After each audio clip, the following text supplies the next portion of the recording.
Hello बच्चों, स्वागत है आप सभी आपके अपने चैनल प्रवीण जोशी क्लासेस में। आशा करता हूँ सही बहुत अच्छे से होंगे।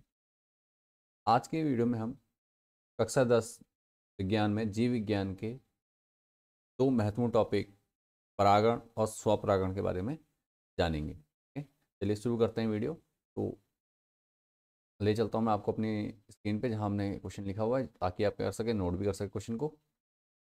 चलिए आ जाइए।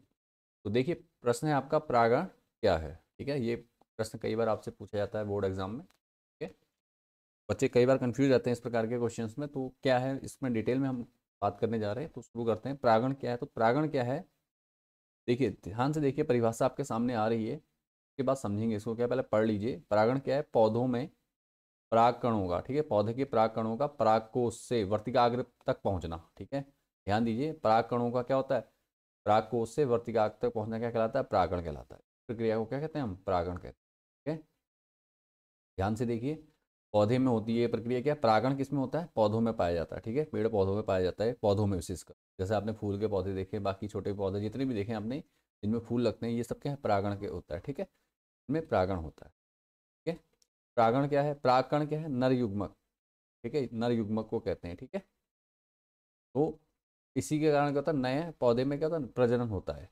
ये पौधे के लिए होने वाली प्रथम प्रक्रिया यही है, जो होती है परागण। ठीक है, परागण कहते हैं इसे। पौधों के परागकणों का कहाँ? परागकोश से वर्तिकाग्र पे पहुंचना। ठीक है, वर्तिकाग्र पे पहुंचने की प्रक्रिया को क्या कहेंगे आप? परागण कहेंगे। ठीक है, समझ में आ गया होगा। परागकणों का परागकोश से वर्तिकाग्र। ठीक है, परागकोश जहाँ क्या होते हैं? नर युग्मक बनते हैं। ठीक है, नर युग्मक कहाँ होते हैं? परागकोश में होते हैं। तो ये नर युग्मक कहाँ पहुँचते हैं? वर्तिकाग्र तक पहुंचना। ठीक है, इन्हीं नर युग्मकों का, जिसको क्या कहते हैं? परागकण कहते हैं। परागकण कहाँ पाए जाते हैं? परागकोश में पाए जाते हैं। ठीक है, परागकणों को कहाँ पाया जाता है? कहाँ बनते हैं, कहाँ स्टोर रहते हैं? परागकोश में। ठीक है, परागकण कहाँ रहते हैं? परागकोश में। इन परागकोश से वर्तिकाग्र तक किसका पहुंचना? परागकणों का पहुंचना क्या कहलाता है? परागण कहलाता है। ठीक है, परागण कहलाता है। क्लियर हो गया। ये क्या है? यह पौधे में प्रजनन के लिए आवश्यक होता है। ठीक है, इसी के आधार पर क्या होता है? नए पुष्प और फल बनते हैं, नए पौधे का निर्माण होता है। ठीक है, तो यहाँ तक आपको समझ में आ रहा होगा, किसी प्रकार कोई डाउट या परेशानी नहीं होगी। ठीक है, परागण समझ में आ चुका। किसी प्रकार कोई डाउट लगे तो आप मुझे कमेंट कीजिए। ठीक है, उसके बाद देखिए क्या होता है। परागण दो प्रकार से होता है। ठीक है, हमने एक चीज़ तो समझ ली कि परागकण क्या होते हैं? परागकोश से वर्तिकाग्र तक पहुंचते हैं। अब ये पहुंचते कैसे हैं? इसके दो कारण होते हैं, दो तरीके से पहुंचते हैं। एक तो कहलाता है स्वपरागण।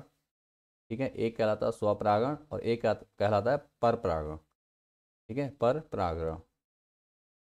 स्वपरागण क्या होता है? उभयलिंगी पौधों में। ठीक है, उभयलिंगी पौधों में, जिसमें मतलब स्त्री केसर और पुंकेसर, अर्थात परागकोश और वर्तिकाग्र। ठीक है, परागकोश भी उसी में होगा, वर्तिकाग्र भी उसी में होगा। अगर उभयलिंगी पौधों की बात की जाए, उसमें क्या होता है? परागकोश और वर्तिकाग्र क्या होगा? एक ही पौधे में उपस्थित होता है। ठीक है, एक ही पौधे में उपस्थित होता है। तो ये स्वपरागण होता है उसके अंतर्गत। ठीक है, उस पौधों में जो प्रक्रिया होती है कि अगर एक ही पौधा क्या है? उभयलिंगी है। ठीक है, इसमें क्या होता है? परागकोश उसी पौधे के क्या वर्तिकाग्र तक पहुंचते हैं, तो इसे क्या कहते हैं? स्वपरागण कहते हैं। ठीक है, क्या होते हैं? परागकोश से परागकणों का उसी पौधे के वर्तिकाग्र तक पहुंचने की घटना क्या कहलाती है? हमारी स्वपरागण कहलाती है। ठीक है, परागकोश से परागकणों का उसी पौधे के वर्तिकाग्र तक पहुंचना हो गया। क्या होते हैं? सेम पौधा, एक ही पुष्प है, उसी पुष्प के, ठीक है, उसी पौधे के, उसी पुष्प के, ठीक है, परागकोश से परागकणों का उसी के वर्तिकाग्र तक पहुंचना। स्वपरागण, स्व का मतलब अपना, अपने आप में। ठीक है, एक ही पौधे के अंदर पाया जाता है। ठीक है, इसमें किसी माध्यम की आवश्यकता नहीं होती है। ठीक है, ये सिंपल क्या होता है?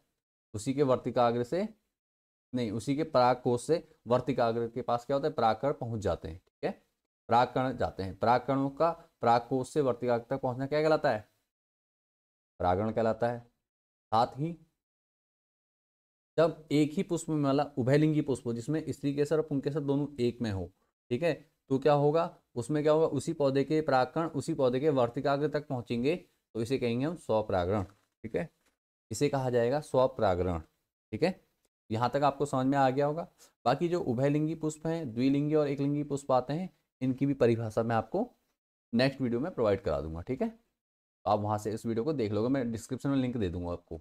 ठीक है, वीडियो बना रखी है, उसमें आपको लिंक मिल जाएगा, आप एक लिंगी, द्विलिंगी और उभयलिंगी पुष्प के बारे में अच्छे से डिटेल में समझ जाएंगे। ठीक है। तो चलिए बढ़ते हैं आगे। स्वपरागण समझ में आ गया होगा। स्वपरागण क्या होता है? एक ही प्रकार, एक ही पुष्प में होता है, ठीक है, एक ही प्रकार के। इसी पौधे में क्या होता है, इसी पौधे के अंदर, उभयलिंगी पौधों में स्त्री केसर और पुंकेसर दोनों क्या होते हैं, एक ही में होते हैं। तो इसमें क्या होता है, यहाँ इसके परागकोश से परागकणों का वर्तिकाग्र तक पहुंचना, उसी पौधे के वर्तिकाग्र तक पहुंचने की घटना क्या कहलाती है, स्वपरागण कहलाती है। लेकिन पर परागण क्या होता है? पर परागण क्या है, देखिए, पर परागण में होता है एक लिंगी पौधे होते हैं, पर परागण एक लिंगी और द्विलिंगी पौधे, ठीक है, एक लिंगी और द्विलिंगी पौधे में एक पौधे के परागकणों का दूसरे पौधे के वर्तिकाग्र तक पहुंचना पर परागण कहलाता है, ठीक है। एक लिंगी और द्विलिंगी पौधों में होता है, ठीक है, लिखा है यहाँ पे एक ही है लेकिन कोई प्रॉब्लम नहीं है। एक लिंगी और द्विलिंगी पौधों में एक पौधे के परागकणों का दूसरे पौधे के वर्तिकाग्र तक पहुंचना पर परागण कहलाता है, ठीक है। क्या कहलाता है? एक पौधे के परागकण से दूसरे पौधे के वर्तिकाग्र तक पहुंचना क्या कहलाता है? इसका परागकणों का पहुंचना पर परागण कहलाता है, ठीक है। जब सेम पौधे के वर्तिकाग्र पे पहुंचे परागकण तो स्वपरागण, अगर दूसरे पौधे के वर्तिकाग्र तक पहुंचे तो पर परागण, ठीक है, ये ध्यान रखना। पर माने दूसरे पे, ठीक है, पर परागण, ठीक है। यहाँ तक समझ में आ चुका है? कोई डाउट या परेशानी लगे तो मुझे कमेंट कीजिए, आप मुझसे पूछ सकते हैं, ठीक है। आगे बढ़ते हैं। अब मैंने इसमें स्वपरागण और पर परागण में अंतर अलग से आपको दिखा रखा है, तो आप इसको देख लीजिए, ठीक है। क्योंकि कई बार आपके क्वेश्चन पेपर में स्वपरागण और परपरागण क्या होता है, अलग से आ जाता है। तो हम इस क्वेश्चन पेपर को देखेंगे आराम से, ठीक है। ये क्वेश्चन को देखते हैं, स्वपरागण व परपरागण में अंतर, ठीक है। उससे पहले एक चीज़ बता दूं, मैंने कक्षा 10 विषय विज्ञान और गणित और इंग्लिश तीनों के जो 2025 बोर्ड में आने वाले पेपर हैं, उनके मॉडल पेपर पूरे डिटेल के साथ सॉल्यूशन दे दिया है। अगर आपने वीडियो नहीं देखी तो वीडियो को जरूर देखिए, लिंक डिस्क्रिप्शन में मिल जाएगा आपको। साथ ही कक्षा 10 के सभी विषयों के इंपॉर्टेंट क्वेश्चन की सीरीज हमारी चल रही है, जिसमें कई वीडियो में सभी विषयों के डाल चुका हूँ। तो आपने करना क्या है, इस वीडियो को देखने के साथ साथ उन वीडियो को भी देखकर वीडियो से अच्छे से तैयारी कर लेनी है, ठीक है। वे बच्चे जरूर देखिए जिनको अपने बोर्ड एग्जाम में अच्छा स्कोर करना है, ठीक है। चलिए, स्वपरागण और परपरागण में अंतर है। स्वपरागण और परपरागण में अंतर देखिए, तो स्वपरागण क्या होता है, ठीक है, यह प्रक्रिया केवल किसमें होती है, उभयलिंगी पौधों में संपन्न होती है, ठीक है, ध्यान दीजिए, उभयलिंगी पौधों में होती है। मैंने परिभाषा भी लिखाई है, अब अंतर लिखा रहा हूँ मैं आपको, ठीक है। तो यह प्रक्रिया केवल उभयलिंगी पौधों में संपन्न होती, ठीक है। उभयलिंगी पौधे, उभयलिंगी पौधे कैसे होते हैं, किनको कहते हैं हम? उभयलिंगी पौधे उनको कहते हैं जिसमें स्त्री केसर और पुंकेसर दोनों एक ही में हो, ठीक है। अर्थात स्त्री केसर और पुंकेसर, नर और मादा दोनों किसमें हो, एक ही पुष्प में हो, एक ही पौधे में हो, तो उसे क्या कहते हैं, उस प्रकार के पौधों को उभयलिंगी पौधे कहा जाता है। बाकी इनकी परिभाषा मैं आपको नीचे लिंक दे दूंगा डिस्क्रिप्शन में, आप वहां से देख सकते हैं, ठीक है। इसके बाद आगे बढ़ते हैं। इनमें एक पुष्प के परागकण, ठीक है, इनमें एक पुष्प के परागकण अपने ही पुष्प के वर्तिकाग्र पर गिरते हैं, ठीक है। परागकण कहाँ गिरते हैं, वर्तिकाग्र पे, बताए ना। सेम पुष्प, इसका एक ही पुष्प में क्या होता है, एक ही पुष्प के परागकण अपने ही पुष्प पुष्प के वर्तिकाग्र पर गिरते हैं या वर्तिकाग्र तक पहुंचते हैं, ठीक है। वर्तिकाग्र तक पहुंचते हैं तो इसको क्या कहते हैं, हम स्वपरागण कहते हैं, ठीक है। तो इसमें किसी माध्यम की जरूरत नहीं होती है, ठीक है। अगला देखिए, इसमें किसी साधन अथवा माध्यम की आवश्यकता नहीं होती। इसमें किसी भी प्रकार के माध्यम, माध्यम क्या होता है, वायु हो सकता है, जल हो सकता है, ठीक है, वायु, जल, कीट, पक्षी, ठीक है, आदि ये सब हो सकते हैं, ठीक है, माध्यम ये हो सकते हैं। लेकिन स्वपरागण में इसकी आवश्यकता नहीं होती, क्योंकि स्त्रीकेसर और पुंकेसर दोनों क्या है, एक ही पुष्प में है, तो वर्तिकाग्र से, वर्तिकाग्र में परागकण परागकोश से इजीली पहुंच जाते हैं, ठीक है। तो इसमें किसी माध्यम की आवश्यकता नहीं होती है, ठीक हो गया। इसके बाद आगे देखिए नंबर 4, इसमें फूल क्या होता है, छोटा होता है, ठीक है, पुष्प क्या होता है, छोटा होता है। पुष्प के लिए रंग, सुगंध और मकरंद आदि की आवश्यकता नहीं होती है, ठीक है। पुष्प मतलब आकर्षक नहीं होता है, ठीक है।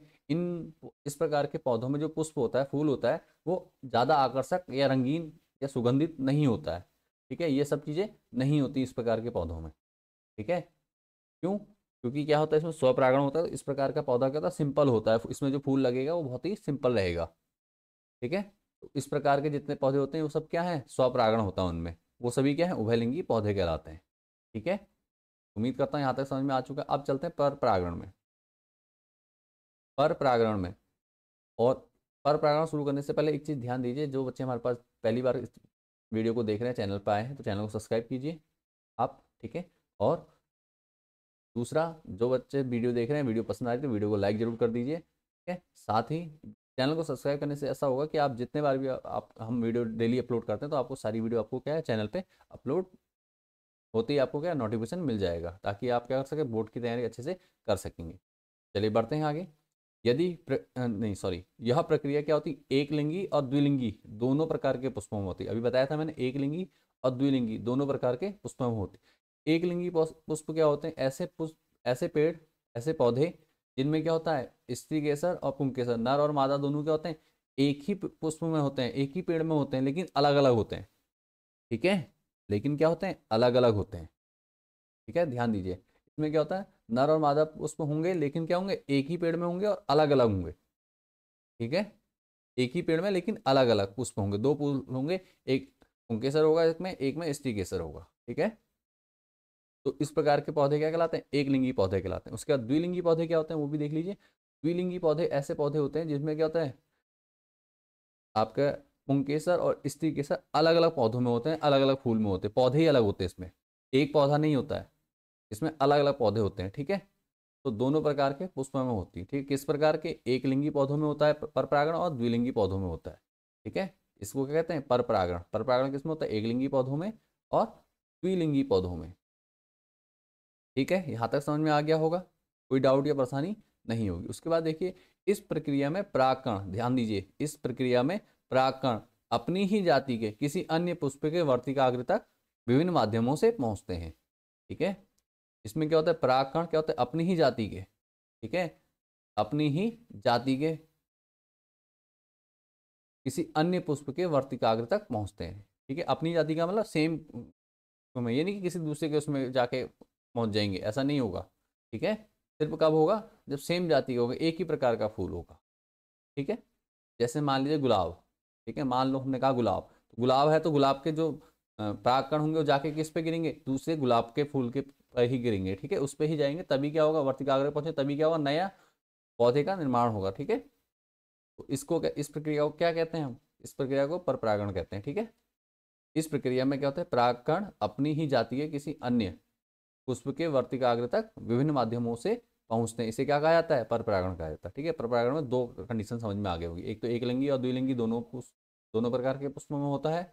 दूसरा, इसमें जो परागकण है वो अपनी ही जाति है या अन्य पुष्प में, अन्य पुष्प के वर्तिकाग्र तक पहुंचते हैं, और अनेक माध्यमों से, विभिन्न माध्यम होते हैं इसमें पहुंचने के। क्या है माध्यम है, आगे पढ़ते हैं। देखो, यह प्रक्रिया वायु, जल, कीट, पशु पक्षियों के माध्यम से संपन्न होती है।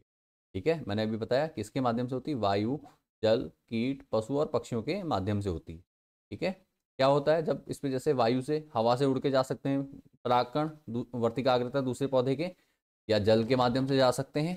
ठीक है, या कीट पतंगों के माध्यम से, जैसा आपने देखा मधुमक्खी है और तितली है, ये सब क्या करती है फूलों पे बैठती है, तो इनके पैरों में क्या होता है परागकण लग जाते हैं, और ये फिर उसके बाद ये करती क्या है एक पुष्प से दूसरे पुष्प तक जाती हैं। तो जब एक पुष्प से दूसरे पुष्प तक जाती है तो इनके बॉडी के थ्रू, ठीक है, हाथ पैरों में जो इनके पैर हैं, ठीक है, पंखों के थ्रू क्या होता है परागकण एक पुष्प से दूसरे पुष्प तक पहुंचते हैं, और वहां पहुंचने के बाद क्या होता है वर्तिकाग्र में गिर जाते हैं। ठीक है, तो इस प्रकार से क्या होता है इसमें माध्यम होता है पशु, जल, कीट, और ये इसके द्वारा क्या होता है पर परागण होता है इनके द्वारा।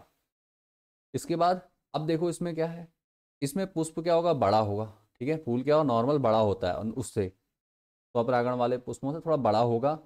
कीटों को आकर्षित करने के लिए क्या होगा चमकीला होगा, थोड़ा रंगीन होगा ज़्यादा। ठीक है, भड़कीला होगा, सुगंधित होगा। ठीक है, सुगंधित मकरंद का होना आवश्यक है। ऐसे जो पुष्प होंगे वो क्या होगा सुगंधित होंगे, चमकीले होंगे, रंगीन होंगे। ठीक है, और सुगंधित होंगे ज़्यादातर। ठीक है, ये सभी प्रकार के पौधे क्या होते हैं, इनमें क्या होता है पर परागण होता है। ठीक है, तो समझ में आ गया है। अब एक बार मैं रिपीट कर दे रहा हूँ, दोनों चीज़ आप आराम से देख लीजिए।